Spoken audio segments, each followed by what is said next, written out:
It's great to see you. Too. It's wedding season in Calgary, and event planners like Kathy McRae are gearing up to help local brides plan their big day. However, this year may be challenging for some couples.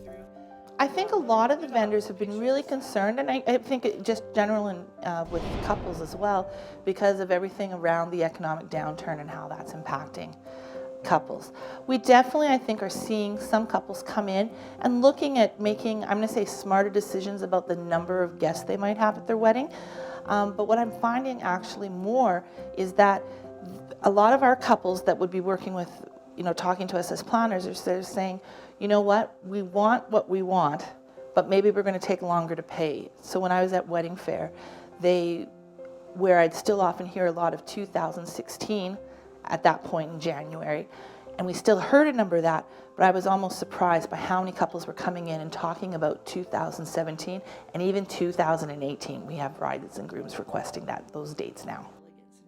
With her wedding almost 6 months away, Ashley Reed was afraid her big day would be affected, but she's been able to stay on budget.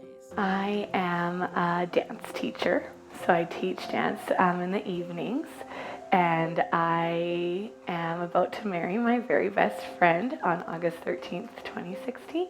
It's been quite a ride. We started out attempting to do it by ourselves. So we booked our venue and our photographer by ourselves. And then we just got to the point where we needed help.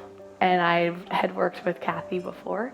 So we called her, and she has been to the rescue ever since that moment, helping us make the right decisions that fits into our budget.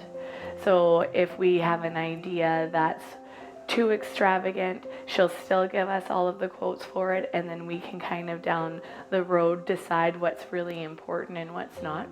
Kathy says she sees many couples who are beginning to make smarter decisions on how their money is being spent. She also has one tip to offer. The big one is look at your guest list, okay? Years, ago, you used to invite everyone who was in a small town to the wedding.